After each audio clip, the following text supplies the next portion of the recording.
Special guest again this week, my pal, my buddy, Mr. Jeff Foxworthy. You know, Bryan, when I was reading this, I was going back to the Lord's Prayer when Jesus is showing his disciples how to talk to the Father. Thy will be done comes first. Before anything else, thy will be done. I know I struggle with that. If we're going to be totally honest, every human being struggles with that. Do you think that Christians are so wrapped up in politics that it's becoming their idol? I think for many it is. Yeah, I would agree. I think we need to get involved. I think we need to do our part. I think we need to vote. I think God calls people to office. But there's a difference between that and thinking that ultimately the answer comes from government and politics. That's the secret to life. After 66 years, this is all I know. The secret to life is this. This is Talk'N Truth. Hey, everybody. Welcome back to Talk'N Truth. I am Dan Whitney, a.k.a. Get It Done, Larry the Cable Guy. Come on now. Many handles, Bryan. I have many handles. Today we're talking about the victorious king, 2 Samuel, verse 8. Special guest again this week, my pal, my buddy, Mr. Jeff Foxworthy. Jeff, thanks for joining us as always. I just do it for the money. Well, he's at the wrong spot for that. Yeah. You know what I'm going to send you? So I'm going to send you, not that you need any more of them, but I'm going to send you some box of Chick-fil-A coupons. I could always use that. Don't you? I think Jeff goes to Chick-fil-A all the time and just gives him a card, don't you? How many other cards you got? Well, you know, it started in my hometown. Till I was in high school, the only Chick-fil-A on the planet Earth was my hometown. So, yeah. Mine was a Hooters. We had the Hooters. Oh, boy. All right. You know you're getting old when you go there for the food. Okay. You know you're getting old when you go there and you look at the menu. That's when you're getting old. Okay. Yes. But bing. Let's see here. Today's episode, Bryan Clark is with us as well. Yeah, okay. Bryan's the one that does the lesson. Mm-hmm. In today's episode, we're going to see how God gave David victory on every side, not just because of David's power, but because David surrendered to God's power. This story is a wake-up call, basically. Real peace, real justice, real hope does not come from a politician like the politicians like to have us believe. It only comes when we bow our knee to the one true King and the truth, and that is Jesus Christ. So Bryan's going to read the message, and Jeff and I will chime in at the end with some fantastic questions. So for many people in our culture today, political activism has become a form of religion to them. Cool. They put their hope in political leaders and policies rather than God.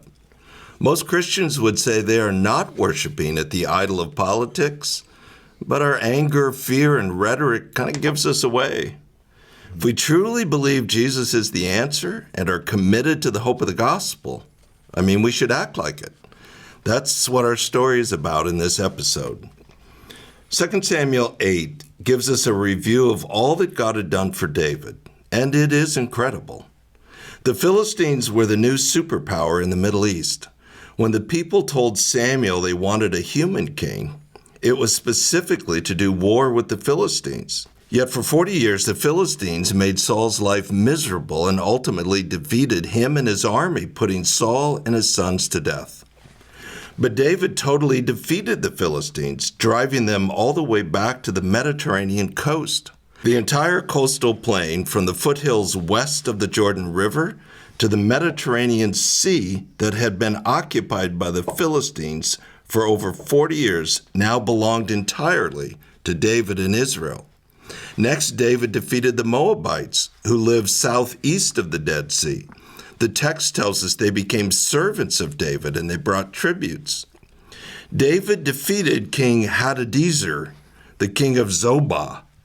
When the Arameans of Damascus came to help Hadadezer, David defeated them too, and they all became servants of David and brought tributes to him. This gave David the territory north all the way to the Euphrates River. Toi, king of Hamath, heard of David's victories and surrendered without even a battle. David subdued the Ammonites, the Amalekites, the Edomites east of the Jordan River. They all brought tributes of gold, silver, and bronze to David. What had transpired was nothing short of astonishing. David now possessed all the land to the north, the south, the east, and the west. He had conquered all the enemies of Israel in every direction, and in the process had accumulated unimaginable wealth and fame. The phrase that is repeated over and over is, "And the Lord helped David wherever he went." David was fully surrendered to God, and he was giving David the victories. So now what? What will David do with all this power and wealth? The text tells us David ruled with justice and righteousness. These are two important terms. Justice is the Hebrew word mishpat, which means true justice in the land. Fairness and justice for everyone, regardless of their skin color, their age, gender, social status, everyone. The second term is righteousness, which is a form of the Hebrew word tzaddik. David's kingdom would be defined by a standard of righteousness defined by God. These two important terms tell us David would use his power and riches to create flourishing for the people rather than use his power and wealth for himself. God would give them shalom. What the people longed for could never come from a human king. They were miserable for 40 years under Saul. But under David, God was their king. David was submissive and surrendered to God, and the people flourished for the first time in their lives. This had been a long, hard journey for David and the people under Saul. But now the people were flourishing because of David's determination to serve God as their ultimate king. As a culture, we've kicked God to the curb in favor of functioning as our own gods. We have abandoned justice and righteousness for a might makes right mentality. I doubt there's a single listener to the podcast that would look around and say things are going really well for our country. Most would say the evidence is that things are coming unraveled everywhere you look. Do any of us really think the answer will be found in government policies or powerful politicians? Like with David, the only hope for change is if we're willing to bow a knee and surrender to God with his justice and his righteousness. In every environment we find ourselves, this change has to start somewhere. So why not start with you? Let's put away the anger and fear, and let's bow our knee to the only King who can truly save us. So let's bring in Dan and Jeff. Let's talk about this. What God did for David and the nation of Israel was absolutely remarkable, wasn't it? Well, yeah, it was amazing. But I find that the crazy thing is, and the whole history that the Bible gets through here, is for the first time ever, they had peace and happiness, and then peace in the land, and then boom, they get rid of God again. Think they can do it their own way. Well, we're not quite there. We're not there, but you know what I'm saying. Yeah, just like everybody does today. Yeah. Nobody ever really learns. If you keep God the forefront of your life and just stay engaged in Him, it's going to go better than not having Him. Yeah. Yeah, the impact of David surrendering to God and then conquering all these enemies. Right. I mean, these are real people with real families. For the first time in their life, lived in peace. Absolutely. And were able to have a life. Absolutely. That's a remarkable thing. Now, I'm not saying that if you believe in Jesus and you stay close, nothing ever bad is going to happen to you. That's not true, as we talked about a couple of weeks ago. Right. At least when you're going through the wilderness on those times, He's with you to go through those times. Yeah, you know, the thing in that, and I think why that didn't happen under Saul, Saul didn't trust God. And David did. And you know, Bryan, when I was reading this, I was going back to the Lord's Prayer when Jesus is showing his disciples how to talk to the Father. Well, as you go through it, our Father who art in heaven, hallowed be thy name, thy kingdom come, thy will be done. Thy will be done comes first before give us this day, before providing, before forgiving, before anything else. Thy will be done. And I think I know I struggle with that. I think if we're going to be totally honest, every human being struggles with that. Mm-hmm. We have an election coming up, and I think, oh, it's going to be terrible if this side gets in and great if this side gets in. Well, the truth is, both sides are run by fallible human beings. And so, I don't know what's going to happen in this country.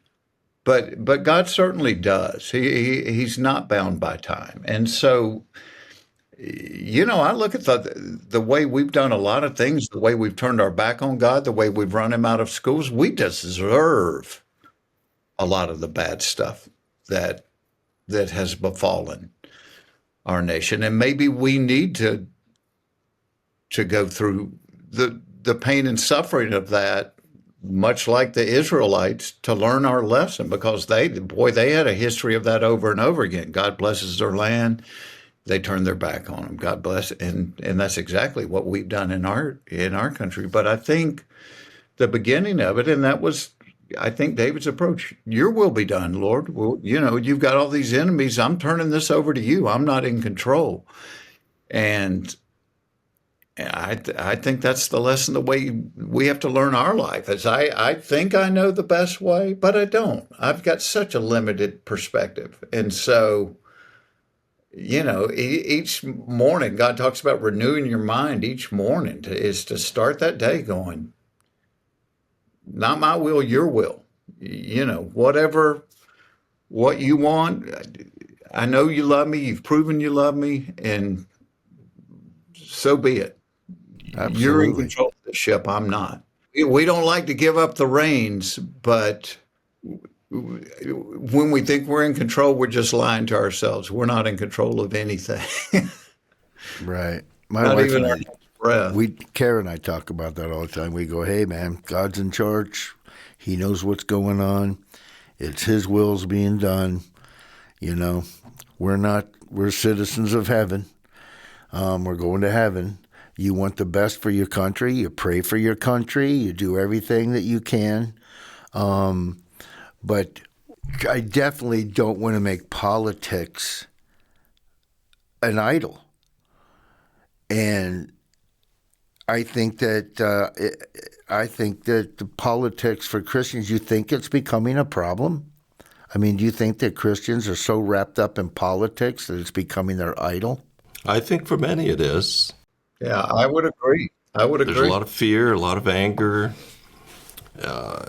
I think we need to get involved. I think we need to do our part. I think we need to vote. I think God calls people to office. But there's a difference between that and thinking that ultimately the answer comes from government and politics. And I think that's what drives the fear and the bad behavior. Right. For many of the people we're supposed to be reaching, that really just turns them off. We're divided into two sides. Right. And that's not really what we're supposed to be as stewards of the gospel. Well, not playing the devil's advocate, but let me ask you this. I'm not worried. I'm worried about my kids and things like that. You worry about your children.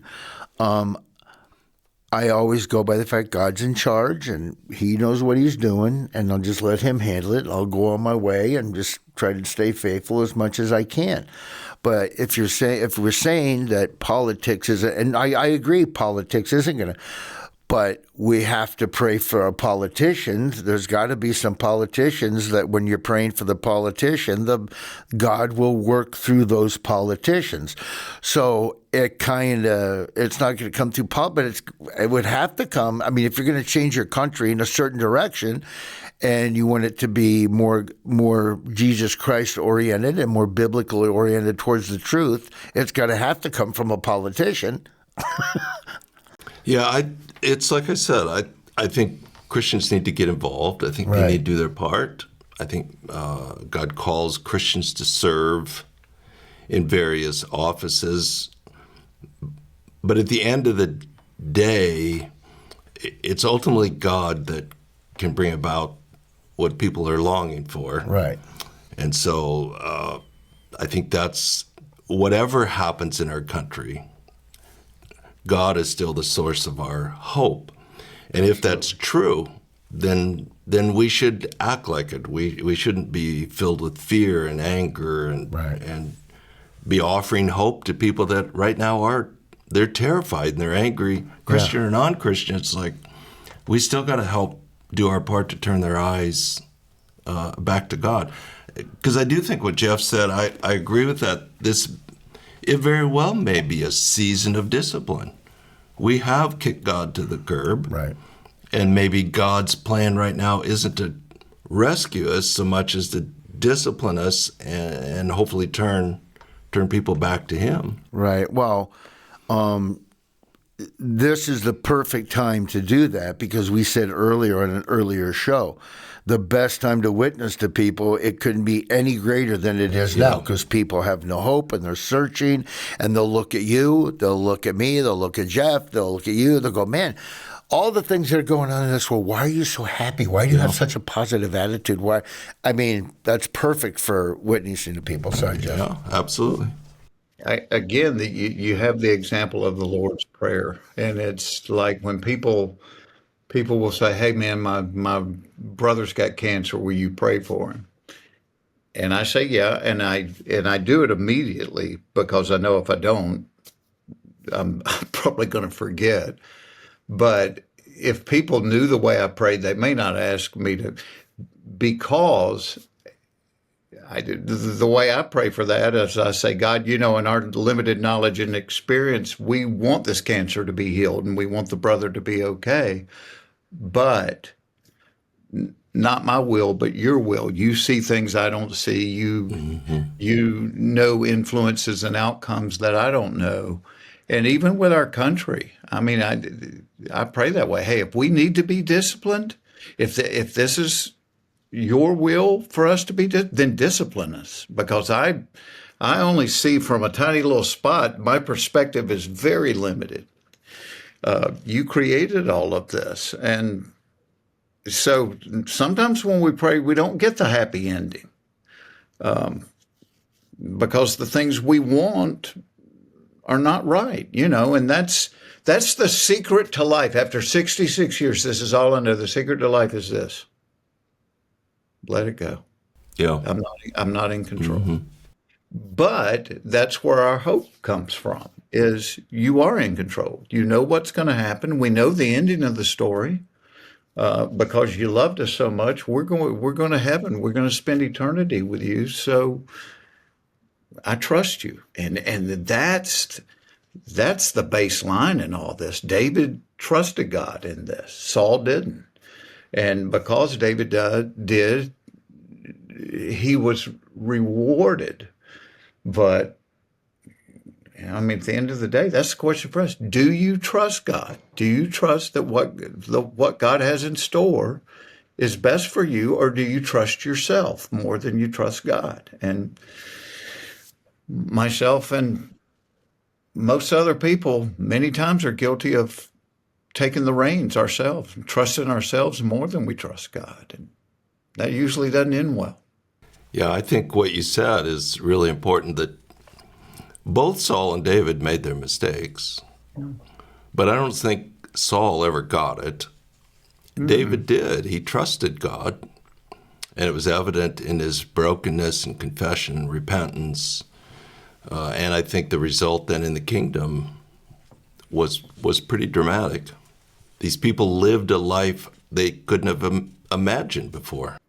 when it says, because it's a powerful statement to say that David was a man after God's own heart.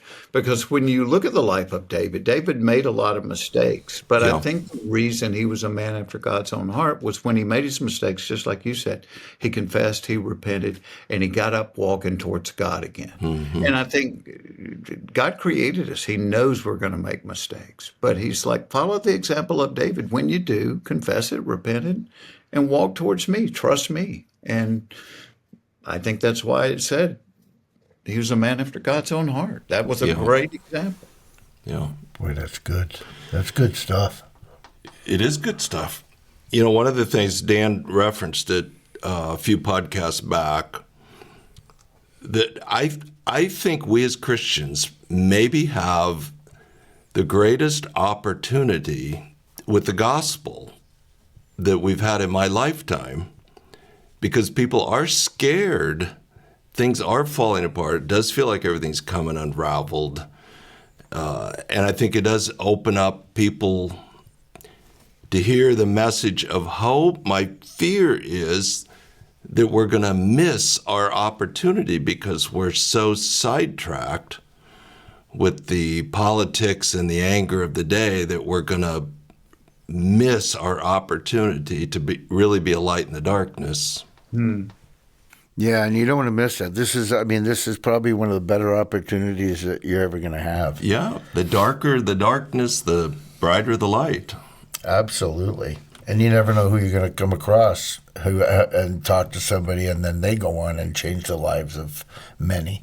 I mean, people are scared. They're genuinely scared right now. Well, and I think to what we were talking about earlier, they're weary of being lied to.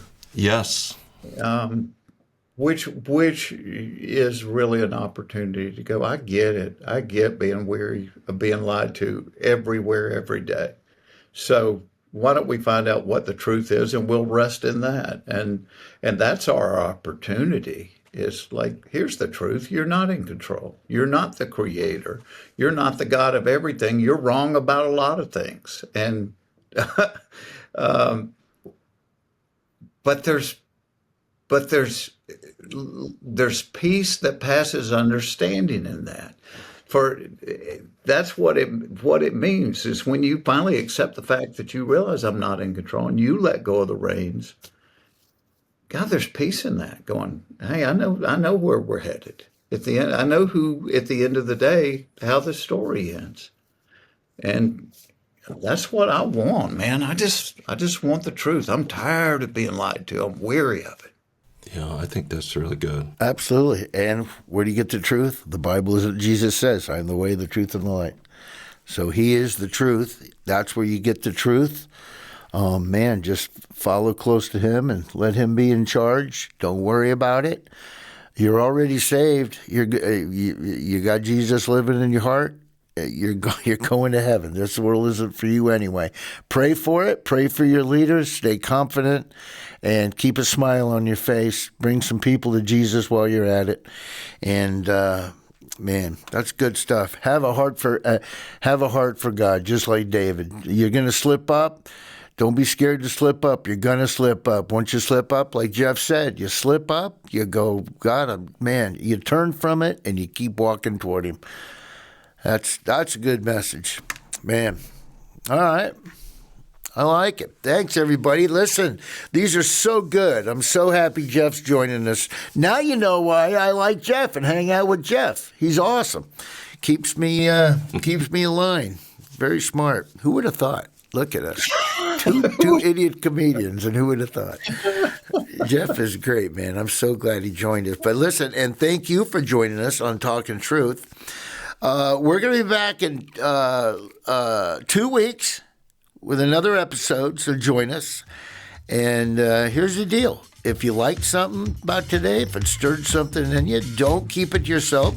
Share it, live it. Let God's truth shape how you lead and love others. Send us a little message. Tell us how much you enjoyed it. And we will see you on the next episode. Get her done. This is Talk'N Truth. Get her done.